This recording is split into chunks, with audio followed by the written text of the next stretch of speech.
नमस्कार मित्रों, समाजशास्त्र की पाठशाला सोशलॉजी विद ध्रुव दीक्षित में गांधी जयंती पे ये तीसरी कड़ी में आपके सामने प्रस्तुत कर रहा हूँ। पहली कड़ी पे हमने स्वच्छता का समाजशास्त्र की बात की थी। दूसरी कड़ी में हमने नशाबंदी पे चर्चा की। तीसरी कड़ी जो है वो हम हिंदी भाषा पे बात करेंगे। वास्तव में महात्मा गांधी चाहते थे कि देश आत्मनिर्भर बने और हिंदी जन जन की भाषा बने। उनकी ये महत्वाकांक्षा थी, उनका आशय था और उनकी आकांक्षा थी। और वास्तव में इसी के परिप्रेक्ष्य में गांधी जी ने स्वतंत्रता संग्राम के दौर में, जब आज़ादी का आंदोलन चल रहा था, स्वतंत्रता संग्राम का दौर चल रहा था, गांधी जी ने अपने इस लक्ष्य को साधने के लिए एक अनूठी पहल की थी। खादी के द्वारा उन्हें आत्मनिर्भर बनाने की बात की, चरखा और तकली का इस्तेमाल करने की बात की। उससे जहाँ स्वदेशी की बात हो रही थी, आत्मनिर्भरता की बात में उन्होंने स्वदेशी की बात की थी कि सक्षम होना चाहिए, आत्मनिर्भर होना चाहिए व्यक्ति स्वदेशी के आधार पे। इसी प्रकार से आप देखिए, गुजराती भाषी, मूलतः गुजराती भाषी हैं महात्मा गांधी, और अंग्रेजी में पढ़ाई लिखाई करी, बैरिस्टर बने बापू ने। हिंदी, उर्दू और अन्य भारतीय भाषाओं के मेल से बनी हिंदी भाषा। अब देखिए, हिंदी, उर्दू और भारतीय कई भाषाओं के मेल से बनी जो हिंदुस्तानी है हिंदी, इसको बढ़ावा देने के लिए 40 संस्थाएं बनाई थी। 1920 में आपने हिंदुस्तानी प्रचार सभा की स्थापना की थी, जो 101 साल से सरल हिंदी के प्रचार, प्रसार, पठन पाठन का काम कर रही है। ये बहुत बड़ी संस्था है। वास्तव में हमारे लिए गर्व की बात है, हिंदी दुनिया की शीर्ष भाषाओं में शुमार है। दक्षिण भारत में हिंदी का राजनीतिक विरोध जरूर है, लेकिन वहाँ के युवा जो हैं हकीकत समझते हैं और रोजगार के बेहतर अवसर पाने के लिए वे भी हिंदी भाषा लिख पढ़ सीख रहे हैं। अब आपको मैं बताता हूँ, उत्तर और दक्षिण को, साउथ और नॉर्थ को, उत्तर दक्षिण को एक ब्रिज की तरह से पूरे देश को एक सूत्र में बांधा है, पिरोया है हिंदी प्रचार सभा ने। आपको जानकर आश्चर्य होगा, दक्षिण भारत में मद्रास, जो कि चेन्नई के नाम से जाना जाता है, वहाँ हिंदी प्रचार सभा का कार्यालय है। और दक्षिण में जो विरोध करते थे, आज वे हिंदी के प्रचारक बनकर हिंदी सिखा पढ़ा रहे हैं। वो हिंदी के प्रचारक बन गए, हिंदी के प्रचारक बन के सिखा पढ़ा रहे हैं। चेन्नई, तमिलनाडु में जहाँ हिंदी विरोध के नाम पे बहुत राजनीतिक रोटियां सेकी गई, आज भी सेकी जा रही, पहले भी सेकी गई, लेकिन आज लाखों प्रचारक जन जन तक हिंदी पहुंचाने में जुटे हुए हैं।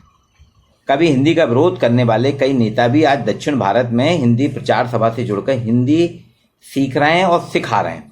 हिंदी प्रचार का एक काफिला महात्मा गांधी ने जो शुरुआत करी थी 1920 में, और थोड़ा पहले कर दी थी 1918 में, वास्तव में इसकी शुरुआत करी थी महात्मा गांधी ने। दक्षिण भारत में हिंदी प्रचार सभा की स्थापना की थी और गांधी के विचारों से प्रभावित होकर ही आज लाखों लोग हिंदी सीखकर देश विदेश में अहम पदों पर कार्यरत हैं। 1964 में शुरू उच्च शिक्षा और शोध संस्थान के जरिए भी 1,500 से अधिक विद्यार्थी एमफिल और 1,000 से अधिक छात्र पीएचडी करके देश के शीर्ष विश्वविद्यालयों में प्रोफेसर बने हैं, कुलपति बने हुए हैं। सरकारी और निजी संस्थानों में भी यहाँ के छात्र कार्यरत हैं। ये 1918 में शुरुआत करी थी, फिर इसके जगह जगह ऑफिस बनते गए, और आप देखिए पूरे 100 साल से अधिक का सफर तय करने के बाद हिंदी प्रचार सभा लोगों को सिखा रही है, पढ़ा रही है, हिंदी सिखा रही है। हिंदी का ये प्रेम गांधी के मूल और सिद्धांतों के रूप में उत्तर और दक्षिण को जोड़ रहा है। हिंदी का ये जो प्रेम, हिंदी भाषा से जो प्रेम है, ये गांधी के मूल और सिद्धांतों को, जो गांधी का मूल था, अहिंसा, स्वदेशी, ये सारे उनके मूल हैं, उनका सिद्धांत है। स्वच्छता, स्वतंत्रता, आपके आत्मनिर्भरता, स्वदेशी भाषा हिंदी, मातृभाषा हिंदी, ये सारे मूल सिद्धांतों के आधार पे उत्तर और दक्षिण को एक करने का काम कर रहा है।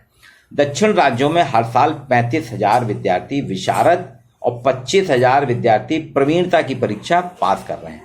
तमिलनाडु से कोई 25,000 से अधिक प्रचारक अब तक तैयार हो चुके हैं। तमिलनाडु की जो हिंदी प्रचार सभा है, उससे 25,000 से ज़्यादा प्रचारक अब तक तैयार हो चुके हैं और 7,000 प्रचारक सक्रिय रूप से कार्य कर रहे हैं। अब आप देखिए, हिंदी प्रचार सभा की एक खासियत है जो गांधी के द्वारा स्थापित है। इस संस्था इसकी खासियत देखिए 100 साल के बाद भी किस तरीके से काम कर रही है।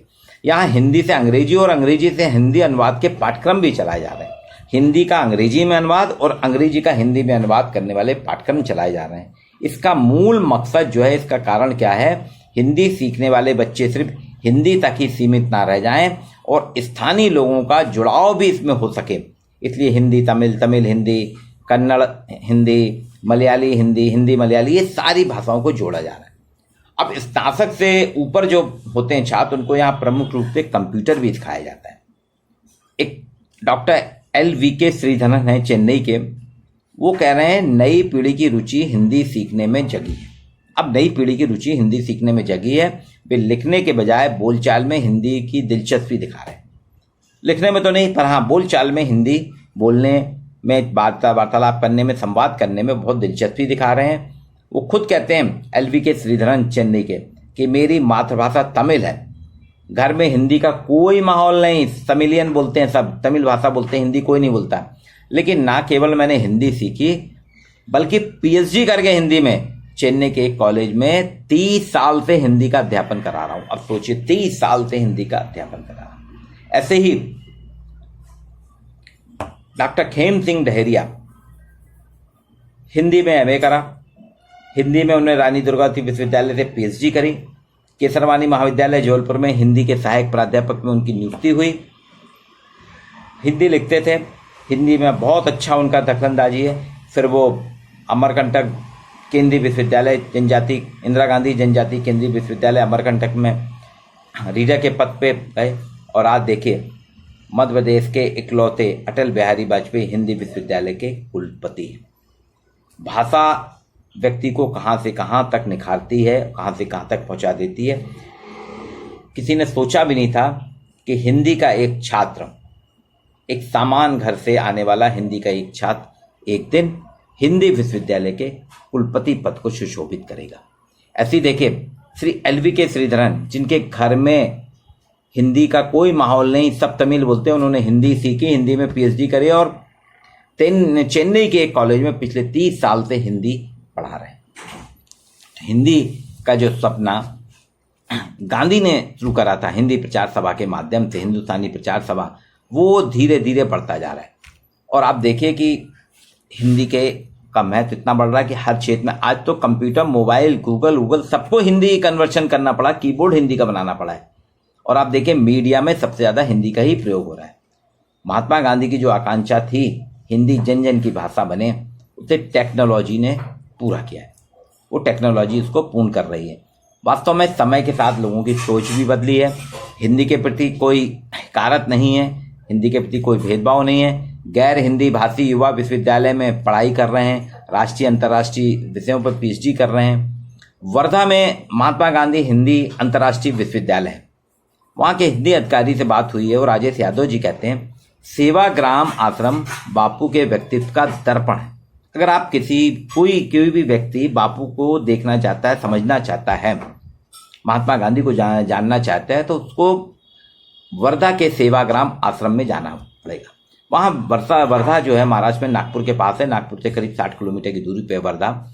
इस सेवाश्रम में अगर आप जाएंगे तो आपको बापू की पूरी प्रतिकृति दिखेगी, दर्पण है, हर जगह बापू ही बापू देखेंगे।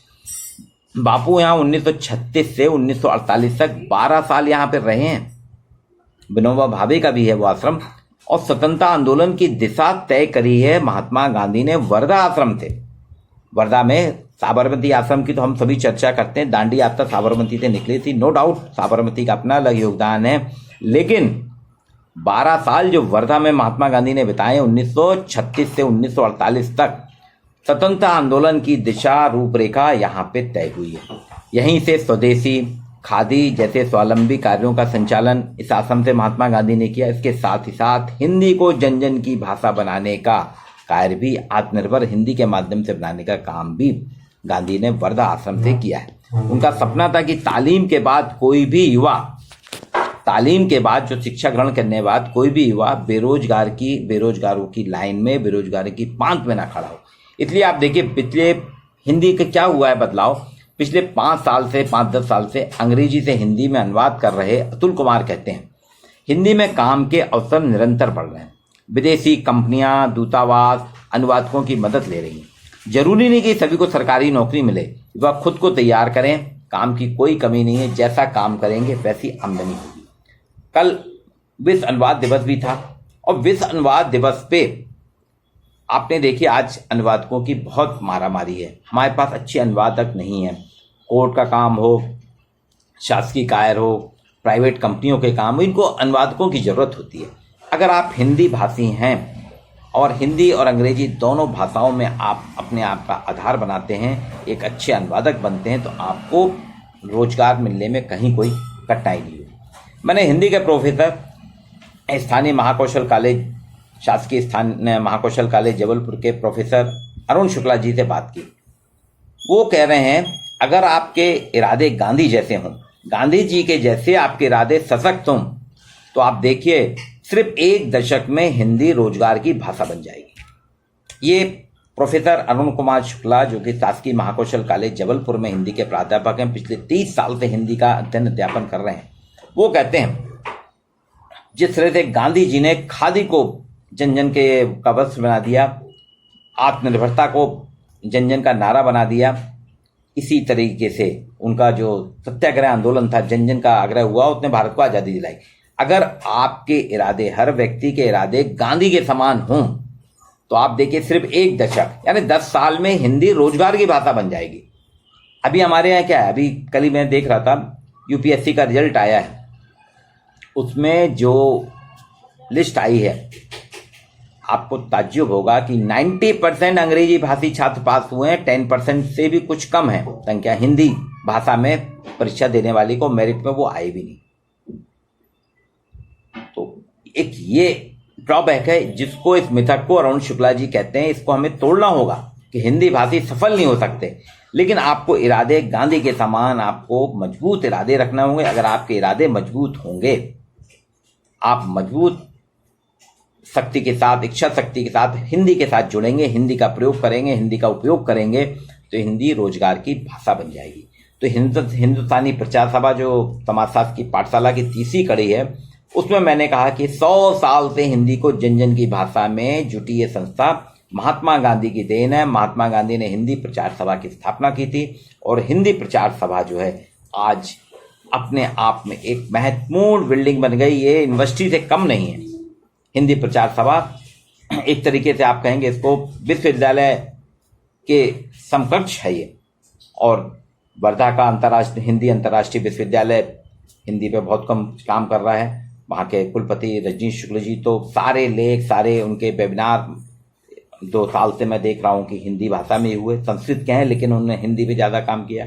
वहीं अटल बिहारी वाजपेयी हिंदी विश्वविद्यालय भोपाल के यशस्वी कुलपति डॉक्टर खेम सिंह डहरिया ने भी कहा है कि मैं अपने कार्यकाल में हिंदी को अधिक से अधिक ऊंचाइयों पर ले जाऊंगा। उनका सपना है कि ये विश्वविद्यालय अटल जी के नाम पे बना है और अटल जी ने सबसे पहले संयुक्त राष्ट्र संघ में हिंदी में उद्बोधन दिया था।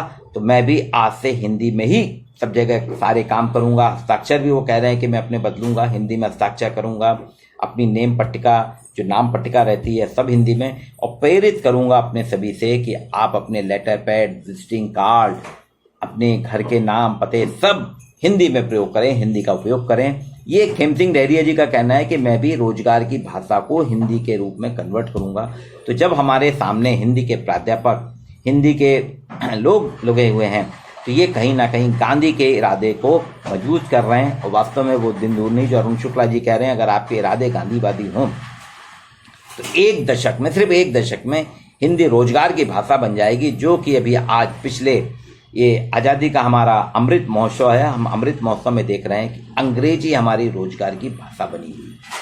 लेकिन इस अमृत महोत्सव में और गांधी जयंती के पावन पर्व पे हम सभी एक संकल्प लें कि वास्तव में 1 दशक में हिंदी को रोजगार की भाषा बनाएंगे, बापू के सपने को पूरा करेंगे। क्योंकि उन्होंने, देखिए, उनका सपना था और इसमें केंद्र सरकार का मैं अत्यंत आभारी हूं कि उसने अभी जो 2020 में राष्ट्रीय शिक्षा नीति लागू की है, उसको अगर हम सभी ने ईमानदारी से उसका क्रियान्वयन कर दिया तो वास्तव में हिंदी रोजगार की भाषा बन जाएगी, क्योंकि उसमें हिंदी को महत्व दिया है।